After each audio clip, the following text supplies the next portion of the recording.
Gak terasa kita sudah memasuki awal bulan November 2024, di mana artinya Indonesia akan segera menghadapi laga berat di pertengahan bulan nanti, yakni melawan Jepang dan Arab Saudi.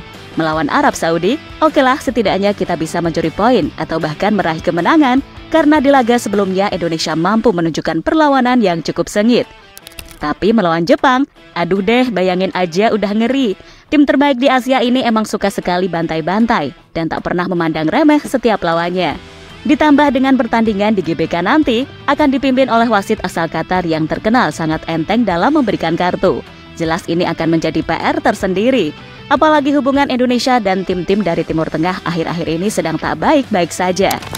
Namun di sisi lain, Sintayong punya rencana tersendiri agar Indonesia bisa amankan poin saat menghadapi timnas Jepang.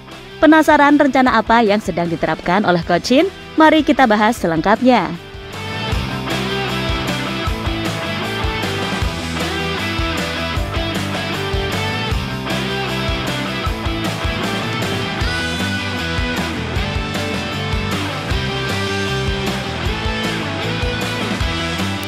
AFC dan aliansi tim-tim dari Timur Tengah kayaknya emang sengaja deh mancing emosi dari fans Indonesia.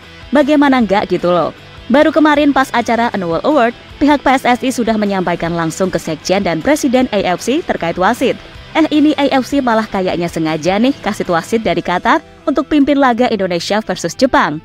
Dan menurut sejumlah laporan yang ada, kalau laga Indonesia versus Jepang pada 15 November mendatang akan dipimpin oleh wasit asal Qatar, Khamis Mohamed Al-Mari. Melihat keputusan dari AFC itulah yang akhirnya membuat sejumlah netizen Indonesia mencak-mencak. Bagaimana enggak? Karena sebelumnya PSSI sendiri sudah meminta kepada AFC untuk gak ngasih wasit dari regional yang sama dari kedua tim.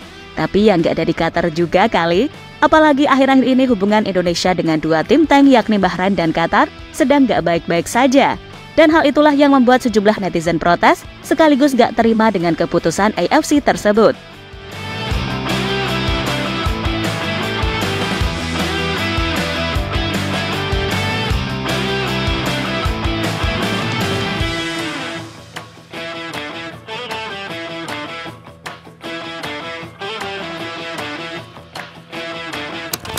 Di sisi lain, Khamis Mohamed Al-Mari sendiri memang dikenal sebagai sosok pemimpin yang enteng sekali memberikan kartu, atau kalau di PS kita kenal sebagai Kazuki Ito dari Jepang.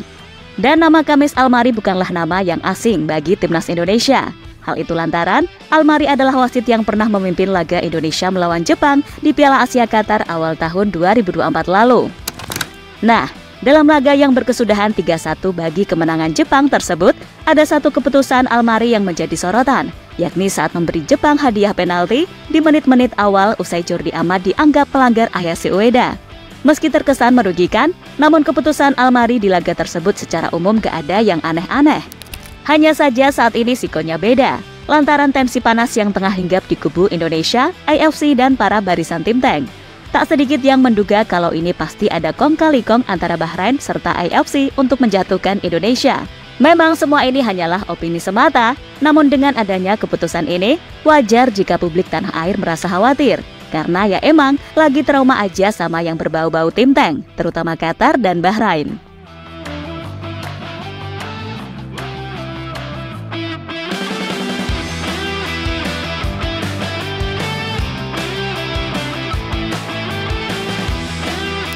Namun di sisi lain, selain menghadapi wasit asal Timur Tengah lagi, Sintayong juga tengah dipusingkan bagaimana cara bisa mengalahkan Raja Sepak Bola Asia Jepang di GBK nanti. Karena seperti kita tahu, kalau kekuatan Indonesia dan Jepang ini bagaikan langit dan bumi, level keduanya masih sangat jauh jika dibandingkan. Apalagi Jepang ini menjadi tim yang paling ditakuti karena tak kenal kompromi. Mereka tak pernah menganggap remeh setiap lawan-lawannya dan selalu menganggap sama semua musuh yang bakal mereka hadapi.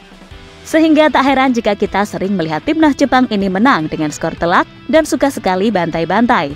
Meski begitu, Sintayong gak boleh gentar sedikit pun karena mereka sudah berjuang sejauh ini dan harus selalu siap untuk memberikan penampilan terbaiknya di lapangan. Dan menurut sejumlah laporan yang ada, Coach Shin ini punya rencana khusus untuk bisa mencuri poin atau menjegal timnas Jepang di GBK nanti.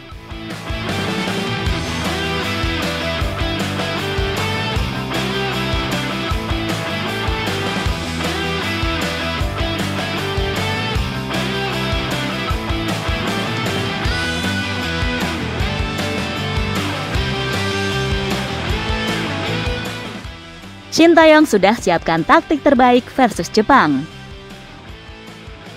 Pengamat sepak bola Indonesia Muhammad Kusnaini meyakini pelatih timnas Indonesia Shin Tae-yong memahami cara menghadapi Jepang dan Arab Saudi pada laga lanjutan putaran 3 kualifikasi Piala Dunia 2026.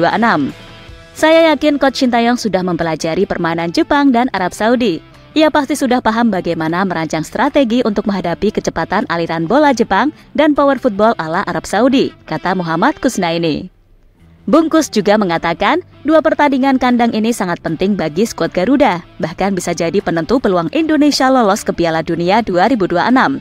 Dan secara materi pemain, timnas Indonesia sudah semakin kuat, meskipun kedalaman skuadnya memang belum setebal Jepang ataupun Arab Saudi. Tim asuhan Shin Tae-yong belum memiliki pemain penyerang atau striker yang produktif dan berpengalaman bermain di level elit. Namun kata dia, untuk mencetak gol dan memenangkan pertandingan tidak selalu karena faktor striker. Ia mengatakan, di sisi lain Tom Hye dan kawan-kawan akan bermain dengan dukungan langsung dari puluhan ribu supporter sehingga menjadi kekuatan moral yang luar biasa bagi sebuah tim yang main di kandang sendiri. Menurut dia, Shin Tae-yong harus fokus dengan strategi dan formasi terbaiknya. Tidak ada lagi ruang untuk eksperimen atau mencoba pemain. Saya berharap timnas Indonesia bisa mendapatkan 4 poin dari 2 laga ini, minimal 2 poin. Dengan hasil itu peluang lolos ke putaran keempat akan terbuka. Fokus saja ke strategi dan formasi tim terbaik, masyarakat akan menerima apapun hasilnya jika tim sudah bermain dengan kekuatan terbaik dan memberikan perlawanan maksimal. Saya optimis kita bisa merebut poin, lanjut Bung Kusnaini.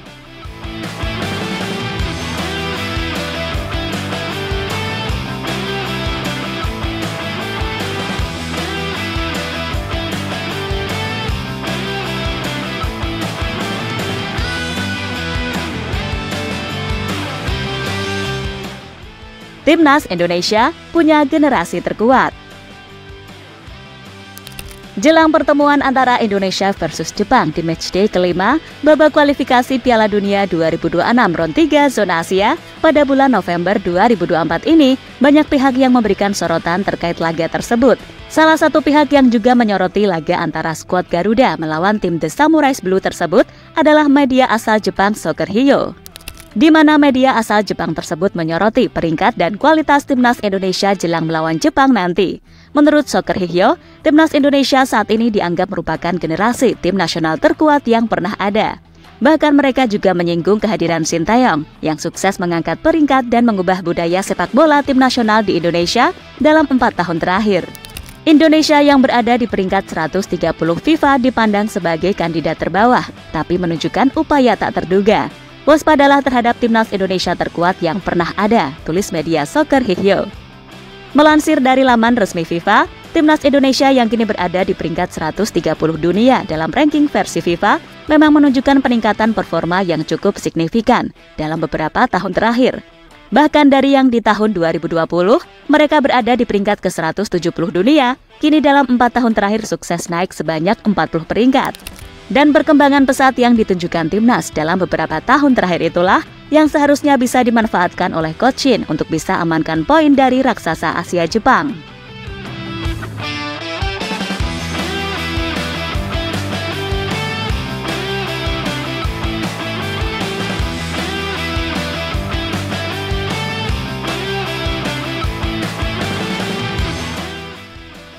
Timnas Indonesia diuntungkan dengan badai cedera pemain Jepang. Sementara itu, terkait cederanya Ayase Ueda, Hajime Moriyasu sejauh ini masih belum memastikan apakah penyerang andalannya itu bisa tersedia atau tidak. Karena seperti yang udah disampaikan di video sebelumnya, kalau Ueda diperkirakan akan absen beberapa pekan karena cedera hamstring. Saya masih memastikan informasi yang beredar, tapi kalau dilihat dari pertandingan terakhirnya, Ueda mengalami masalah hamstring. Kami masih harus mempertimbangkan beberapa kemungkinan jika Ueda tidak bisa ikut serta dalam rombongan pemain. Saya berharap Ueda bisa kembali dalam kondisi sehat. Kalau tidak bisa, maka kami harus mencari penggantinya, ucap Moriyasu, dikutip dari Nikkei Sports. Namun di sisi lain, pemain termahal kita Mads Hilgers juga dikabarkan mengalami cedera hamstring di match terbaru bersama FC Twente.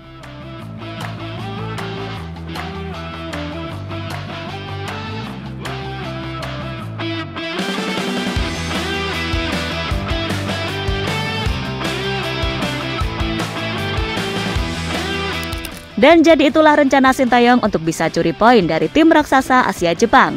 Semoga dengan kekuatan yang ada saat ini, Timnas Indonesia bisa memberikan hasil yang maksimal di lapangan, serta bisa meraih kemenangan perdana di babak round 3 ini, sekaligus mencatatkan banyak sejarah bagi sepak bola Indonesia.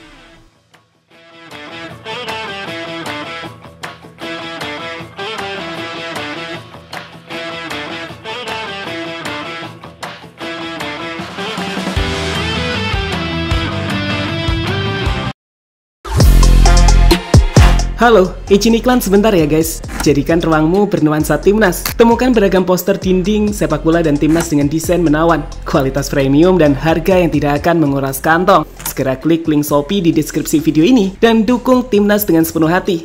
Mulai dari dinding rumahmu.